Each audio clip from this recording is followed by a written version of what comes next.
Mikaël, we are very pleased to have you on this podcast. It's going to be the sixth edition of this podcast, and we're pleased and honored that you accepted our invitation to join. Today, you're going to speak about the French Autorité de la Concurrence decision about the Google decisions on ad tech. You may remember, listeners, that we already had a podcast on this decision with Masmi Dazmi Ferouz from Free Cabinet Law Firm. And Ferouz brought the view of the lawyer. Today, we're going to have the view of the economist. Mikaël is a leading economist at CRA, Charles River Associates. And I understand, Mikaël, that you've been working on the case yourself. Yes, thanks, Nicolas. And I have to say, I listened to your first podcast on this topic with great interest. And I'm very happy to be here today to give more of an economist view indeed, and a bit of an insider view as well, because I've been advising one of the lead complainants in this case. So maybe I can start by giving a bit of context. So basically what we've seen is there has been a growing interest in this field over the recent years by competition agencies. So it started with a number of reports and then eventually led to a number of formal investigations and complaints.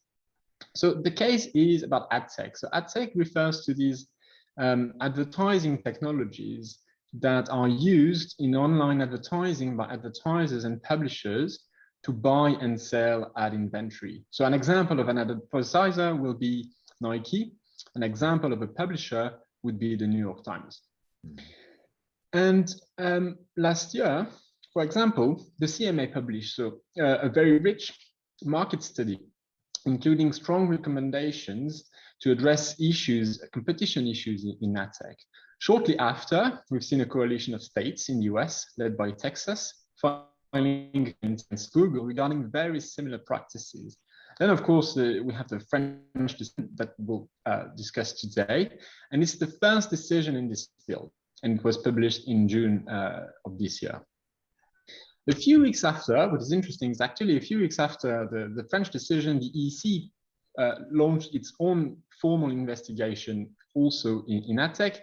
And maybe the most recent example would be the ACCC that has published its final report, also covering ad tech practices with mechanisms that look very familiar and very consistent with what we can read in the French decision. So Mikaël, if I can interrupt you there, I understand what you're saying now, that this is a French decision for sure, but it concerns Google, and similar practices you're saying have been discussed by many other agencies in the world.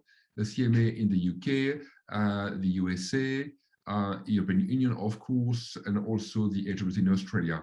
So the question that we will have is that to which extent the French decisions apply to outside France? Yeah, no, that's a very good question, because indeed, well, naturally, so because it's the same practices, the other agencies have been following this decision with great interest.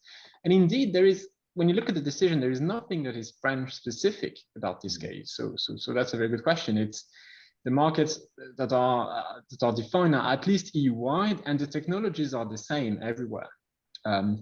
Google's technologies in particular are really the same everywhere. And adding to that, Google offered remedies, and the remedies that have been offered will be applied everywhere around the world. So indeed, you wonder why France. It happens that France has been at the forefront of big tech cases for a while, and we've seen many decisions against before this one against Google, and then investigations regarding Apple, Facebook.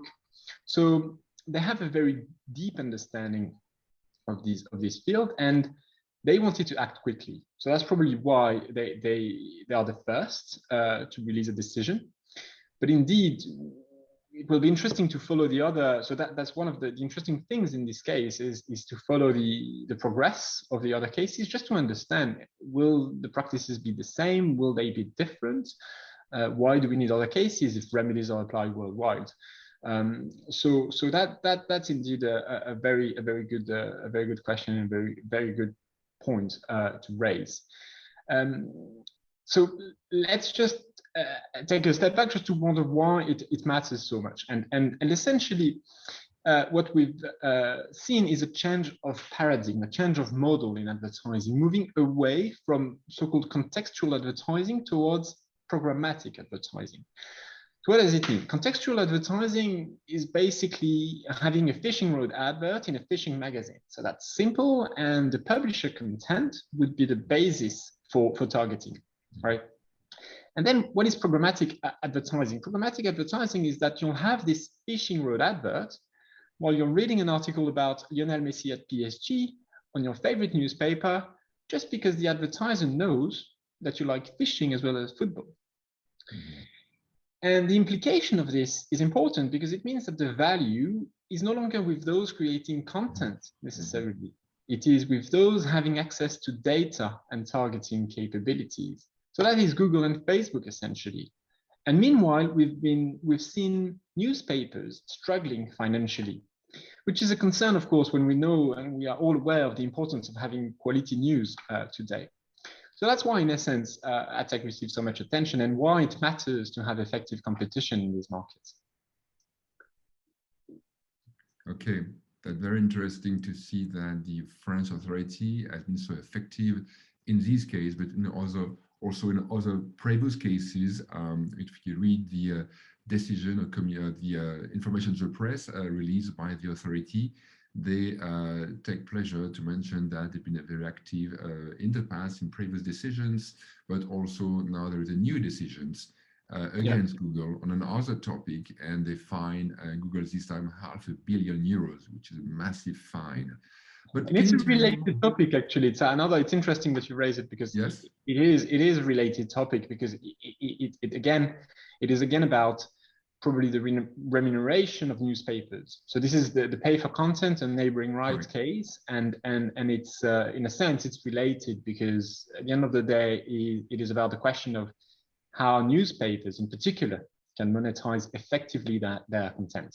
So that's also there are strong connection, and the economic issue is complementary in effect. No. The press and the quality of the price for sure. But can you tell me more about the functioning of this auction and the type of issues raised by the agencies? Because it's very complex. I took some time to read the decision again and again. I have been helped by a diagram that the authority put. We're going to also include in this podcast a document with the diagram where you can see who's who, but tell us more.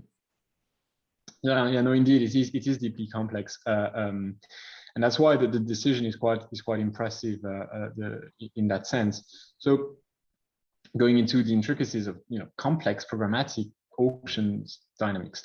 So, let me try and tell you how this works. So basically, when you load a page, we're going to start from the beginning. When you load a page on a website, it creates automatically ad slots or impressions. An impression is important to understand the definition. An impression will be one ad seen by one user. And these impressions will be up for sale. And what the publishers want is to create competition between advertisers. So say the New York Times will want to create, it has ad inventory to sell, and it wants to create competition between buyers, eventually between advertisers. And the role of ad tech intermediaries in this context is to facilitate the placement of ads and organize auctions to determine the price at which impressions will sell. And they charge take rates along the way, which there have been a number of public studies, and usually they represent between 30 and 60% of what the advertisers pay. So that's quite, yes, it's a lot. There is often a parallel that is made with financial markets, and even Google likens itself, its ad exchange, like being the New York Stock Exchange of advertising in its marketing documents. But you can already see a big difference where you have usually in financial markets, the market makers charge a few basis points, and here are 30, 60. Of course, the parallel has its limitation, but anyway, that's interesting already to see that indeed it's quite different. Okay, so that's the beginning. And then, so you have these intermediaries, you have three layers. The process will involve three key layers of intermediaries, starting from the publisher and going from the advertiser. You first have the ad server of the publisher. The ad server is basically managing the ad inventory of the publisher. And the ad server will connect to multiple ad exchanges that are called SSPs for supply side platforms, because the supply will be the publisher. And these SSPs will organize auctions between buyers. And these buyers, we go to the third level, are called DSPs, demand side platforms. So basically the ad server first, sending requests to ad exchanges or SSPs, and the SSPs also connecting one level up to the DSPs for demand side platforms that are also organizing auctions. And the role of the DSPs is to collect demand from advertisers. So they are rather advertiser oriented, hence the name demand side platforms. And you have competition taking place at each level. So that's, you remember the parallel I just made with financial markets is, well, there is a key difference that there is no single marketplace where all advertisers and all publishers would meet. There are rather three layers: the ad server, the SSP, and the DSP. So it's quite fragmented in a sense. You have to go through all these layers, and at every level, competition is taking place. Competition between the SSPs, competition between the DSPs, and competition between the advertisers. And all this is happening in milliseconds while you load your page. And you can have up to 4 auctions organized in milliseconds just for a single impression. So that gives you a bit of the idea, and flowing from this, you can already see how it may give rise to competition concerns. The first thing is that Google is active at every level of the stack. So basically what happens is that you have the same person organizing and participating in the same auctions, essentially. So it's easy to conceive that this can give rise to conflicts of interest. And what is interesting to realize is that historically, these intermediaries would be rather publisher-oriented, or there would be either publisher-oriented or advertiser-oriented, for a simple reason, because it's easier to go and see the publishers or the advertisers and say, I'm going to work and defend your best interests. Because indeed, the interests of these different parties do not align. I mean, the advertisers, in a sense, they want to pay as little as they can, and the publishers would like to monetize as effectively as possible. So, but now you have Google active at every level of the stack, and you have these conflicts of interest quite naturally arising. And this is confirmed in the report I was mentioning before from the ACCC. Even last week, it was confirmed again very clearly that these conflicts of interest can give harm, can harm both publishers and advertisers. So if you have again in mind this comparison with the financial markets, well, the financial markets are quite regulated, right? And in this case, it's very opaque. So this is why you can have competition concerns. Then there is a sort of second block of concern would be around interoperability and self-preferencing related to that. But these intermediaries, they need to talk to each other. And of course, if you work with the same company, say Google, if it's vertically integrated, it will work better. So partly probably for like technological reasons, and partly due to conducts, anti-competitive conducts, the French decision says. And maybe the last block of concern is around data, of course, and privacy issues. These are super important in these markets, of course. And actually, it's not something that the decision has looked at because it was focusing on the self-referencing issues in this case.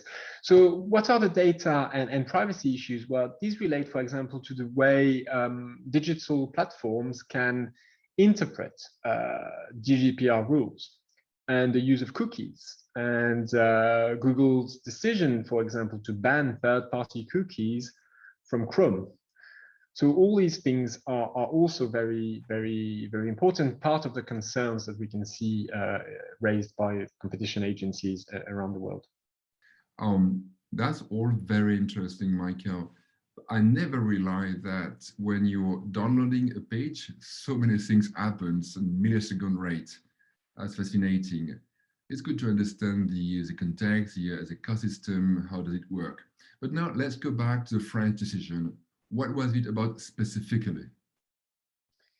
Yes, so the French decision is about self-preferencing and self-preferencing happening on the publisher side.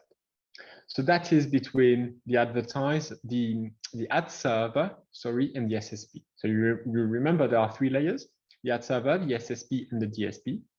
And here it's about the question of interaction between the ad server and the SSP. So Google is dominant on the ad server, and the decision says that Google abused its dominant position on the ad server to favor its own products. And there is a double self-preferencing. It's that Google's ad server favored Google's SSP, and Google's SSP favored Google's ad server.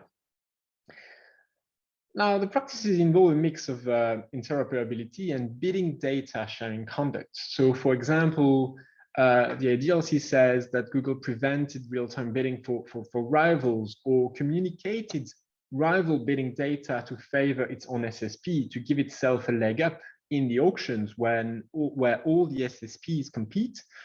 Google would have some information on the bidding of its rivals. And well, we can say that this decision is very important, and it's the first of its kind for 3 reasons. I think the first one is, well, it's the first decision in these complex markets, and many cases are ongoing. It's also the first time that Google settles with a competition authority. And it's the first time that Google voluntarily offers remedies. And these remedies, as we've said before, are applied worldwide. And they are quite technical, and they relate to the way well, the intermediaries can connect talk to each other, and also to the bidding information.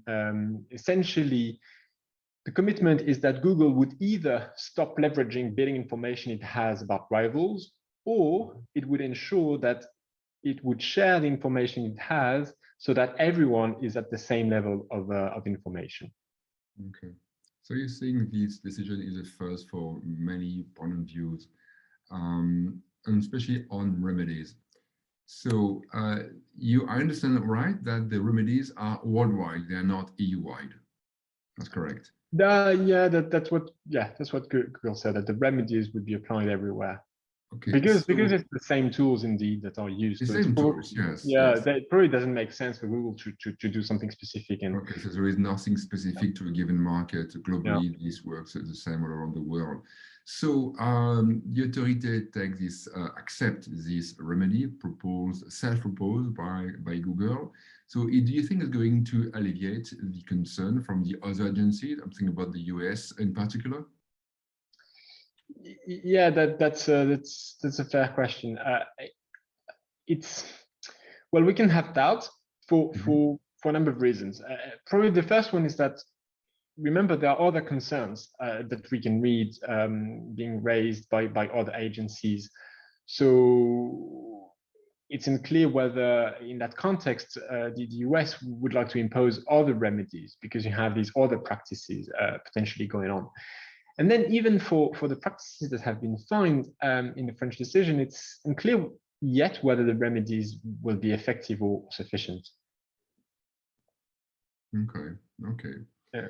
But the remedy, they've been accepted by the authority. So the authority think they are effective, of course. Yes, that's yes and no. I mean, and that's a very there has been, I think, a misunderstanding sometimes. I mean, it's just that if you read the decision, it says that the remedies will contribute to having more competition on the market. So that's an improvement for sure. So that's why they were accepted. But at no point the decision says that they address all the conducts that have been identified. And just to understand that, it's important to remember that this is a settlement decision. It's not a commitment decision. So there could have been no remedy at all.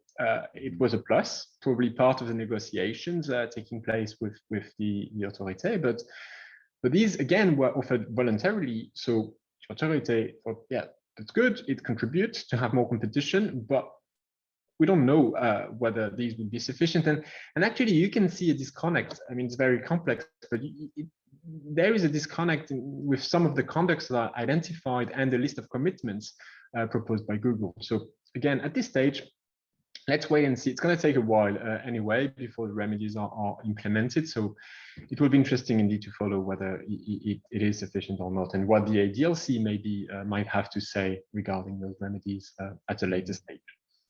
So it's not so clear it's going to be an effective decision, efficient remedies. One question I had for you is how come that the proposal have not been market tested?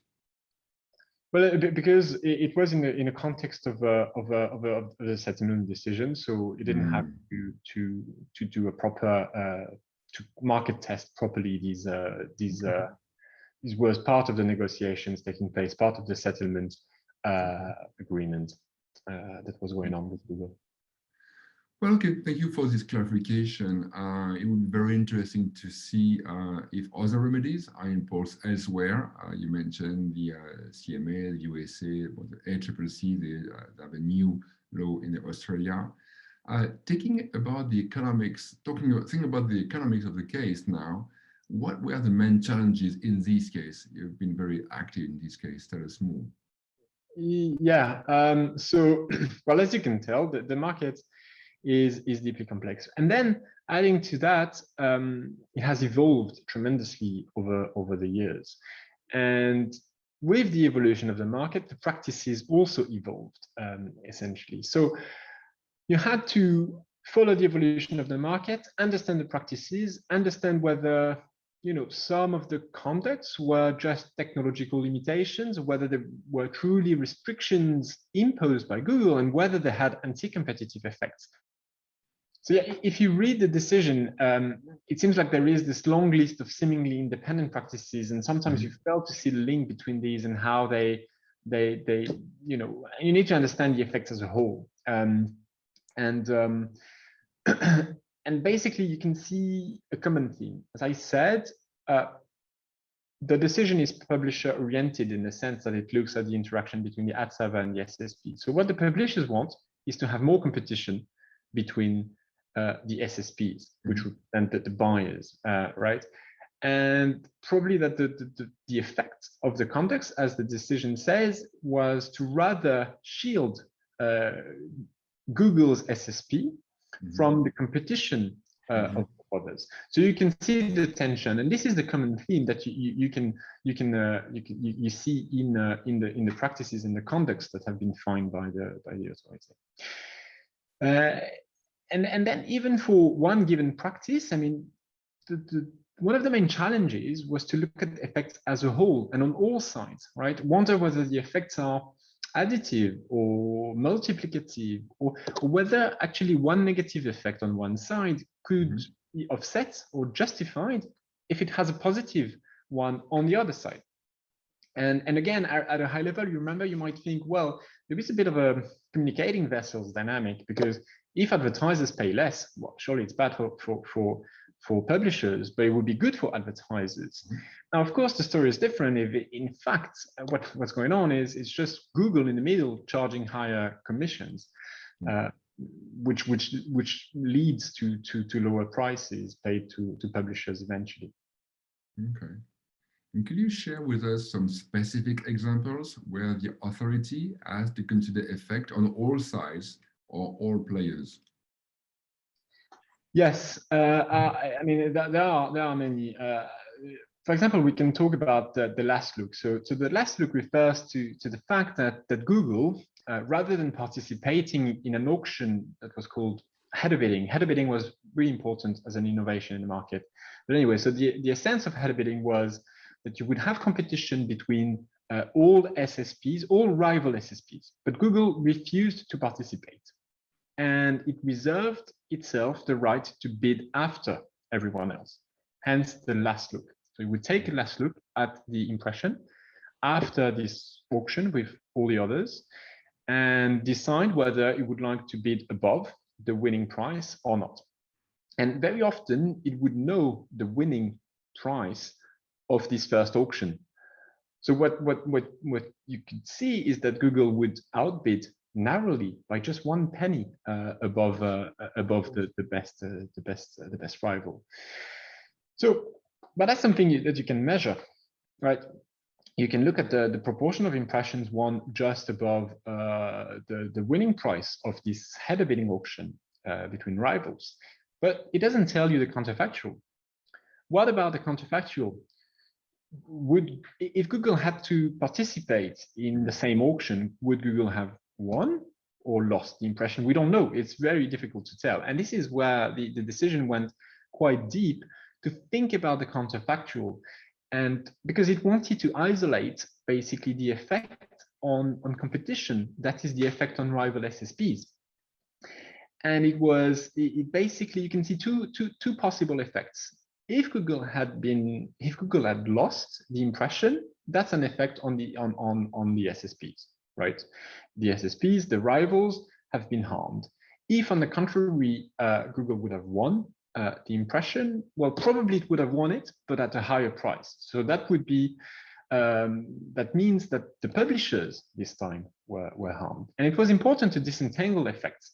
And this is where you can read the decision, and it analyzed data from Google and thought about what Google would have, how Google would have responded if it had been forced, in a sense, to participate in this auction. And so that's one. I think there is another one that is worth mentioning, which is dynamic revenue sharing. Yeah, you mentioned this to me. Yes. Yeah. So dynamic revenue sharing is this idea that, well, it relates to the fact that Google could vary its take rate dynamically on a per impression basis.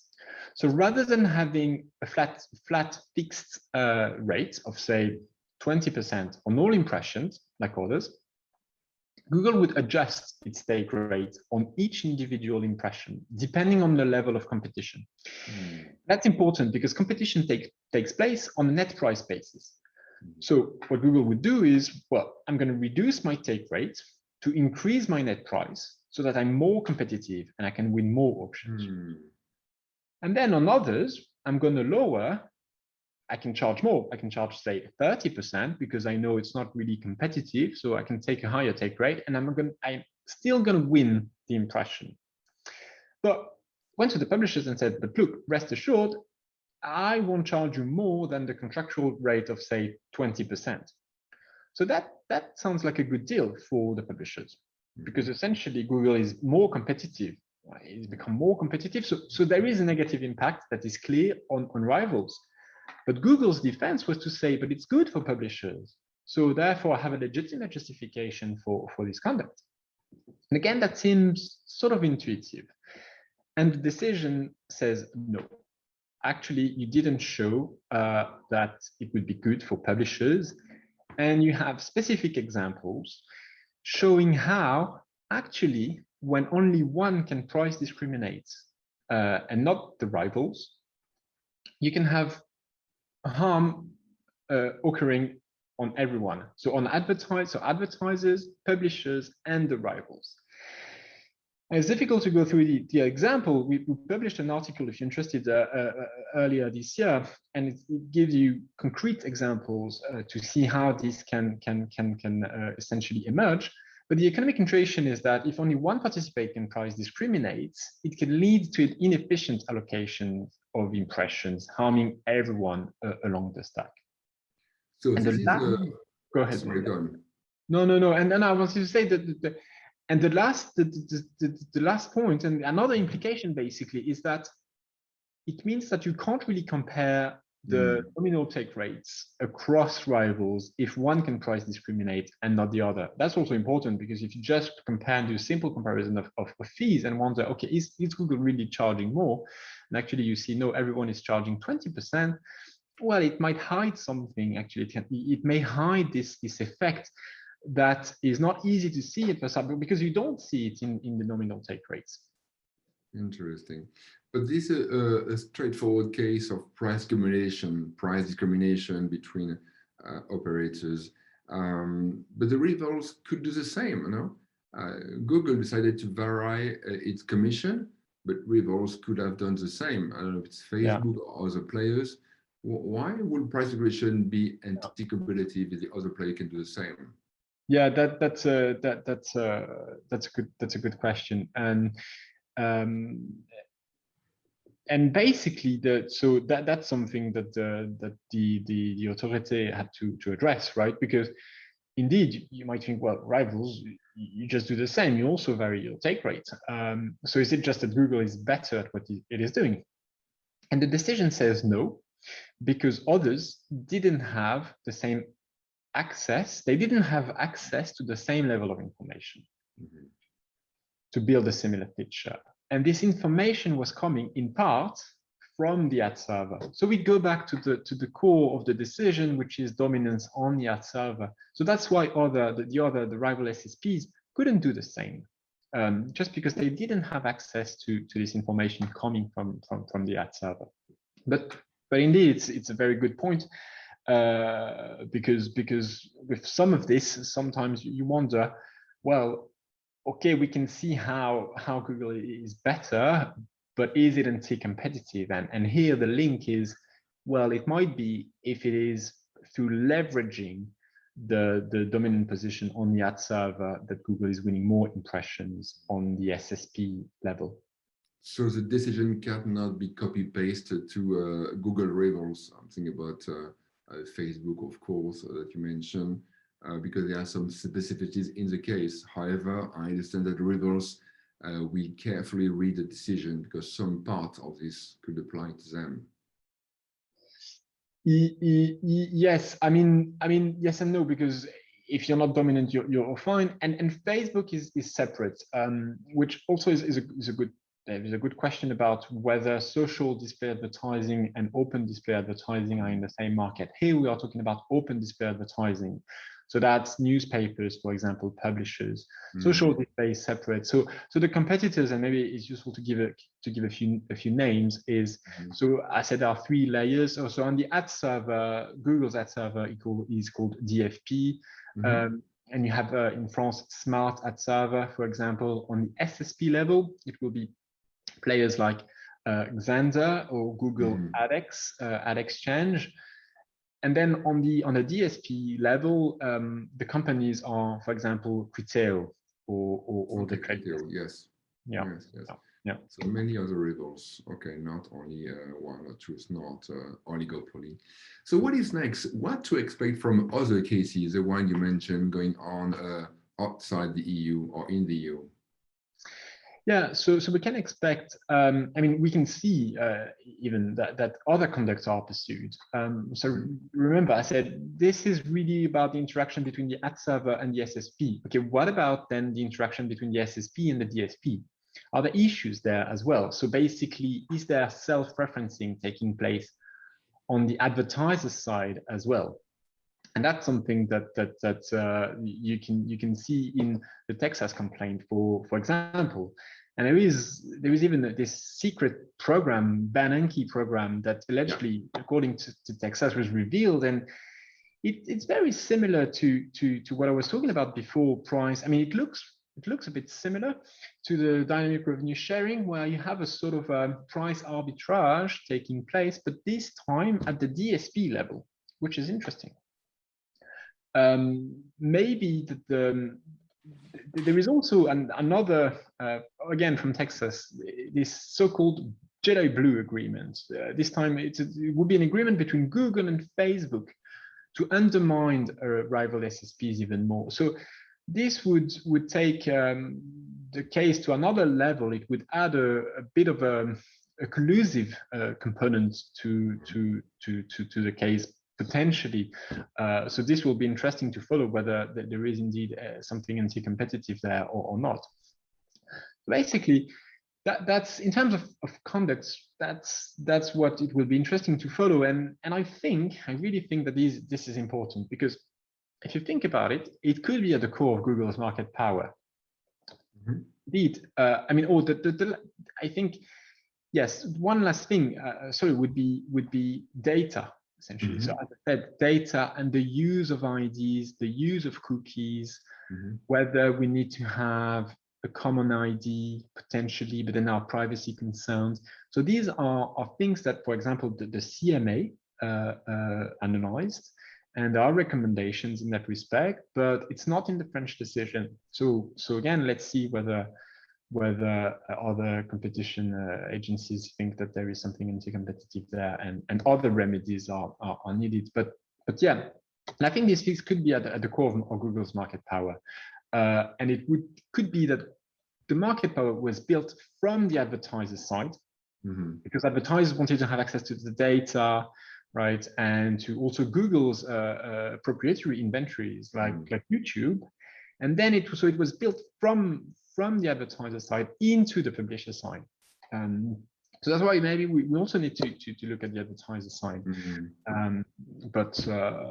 So yeah, that's going to be interesting, and it will bring other challenges, because as soon as you start looking at the advertiser side, then you have other market definition questions, because there is one question in particular is social display, as I mentioned before. Advertising on Facebook, is it a substitute for advertising taking place on a newspaper? Mm-hmm. And it's an interesting market definition question that has not been addressed yet by competition agencies, but this question is relevant to a number of ongoing cases. So the remedies imposed in France, or proposed in France, are going to apply worldwide, but the other agencies may be willing to impose different remedies. Can you think about other remedies that the other agencies may consider? That's a good question. The CMA, the CMA market study, it's like a 2,000-page report in total. When you read analysis, there are strong recommendations in there, even suggesting, for example, the separation of the ad server. So Google would have to divest essentially its ad server. And the thing is, finding effective remedies can be a headache, as we know, in these markets. And there is a bit of a whack-a-mole dynamics. You impose a remedy, and shortly after, it may become obsolete. And even in this space, there are a few examples of that already, I think. For example, so I was mentioning the last look. The last look has been removed because Google changed its auction settings. So allegedly, it was removed. But at the same time, it created a new auction system, created new concerns. And some commentators say that Google may even be able to extract more than before. Another example is the creation of a universal user ID, something that was considered by the CMA. And the motivation is that Google has access to its own user ID that is consistent across the stack, so it works pretty well. But but in the meantime, Google has announced that it would remove all third-party cookies from Chrome. So, and it would create, the so-called privacy sandbox, where users would be tracked individually, and would not be tracked individually, and would be tracked in cohorts of common interests. So the point is, well, if you want to create a unique ID, and in the meantime, Google is imposing a new standard on the industry, maybe it's already obsolete. And so technical solution may be short term. So why don't think, like suggested by some in the US, about these investment structural remedies? Yeah, no, exactly. So the structural remedies could be definitely effective now. There is, of course, it's a lot more challenging to impose structural remedies, and if we think about the French decision, probably the French authority was not the best place to impose a structural remedy for a company like Google that would. If Google has to divest the ad server, it has to take place worldwide. So definitely, that's not something that the French authority could have asked realistically. But yeah, the recommendations that you can read can be quite bold, including with the CMA. But with things moving all the time, and Privacy Sandbox, going back to this, if you think about if you go back to the ad server, with the Privacy Sandbox proposals, you can see that key functionalities of the ad server might be transferred to the web browser instead. So that's partly motivated to do everything on a device, which reminds a bit of Apple's model to some extent. But the point is, if key functionalities of the ad server are transferred to the browser, divesting the ad server will not achieve anything. So again, you have this sort of whack-a-mole dynamic in place. So that's remedies solution, potential remedies. Some are might be short-term, other might be too heavy. And so that's the ex post regulation, in fact, ex post intervention. What about ex ante? What do you think about the potential efficiency of the DMA in Europe or the DMU in the UK or Section 19A in Germany? Do you think that could help the issue? Yeah, definitely. I mean, related to all these challenges, you have this question about an ex ante approach and whether it would be more appropriate because it moves too rapidly. So that's a very good point. And you can see actually the CMA was passing the baton to the DMU, and to have more of an ex ante approach in these markets. So I won't venture into this topic now to know whether it's better to have ex ante approach or whether we have the right tools already within the antitrust toolbox. But one thing for sure, maybe to conclude, is that this ad tech topic will stay and will be under scrutiny, antitrust scrutiny for many years to come. So there will be more maybe in the next podcast about the war, the Google war in Europe and beyond, and of course what's going to happen with the DMA or the DMU. Mikaël, it's been very interesting. That's a complex challenge. I'm very happy to have the view of an economist after having the view of a lawyer. We're going to release on the page of the podcast the transcript of our discussion, but also the decision itself, a short diagram and other comments, so that our listeners or viewers, if you're watching us on YouTube, can have documentation. Mikaël, thank you very much. It's been a pleasure. Thank you, Nicolas.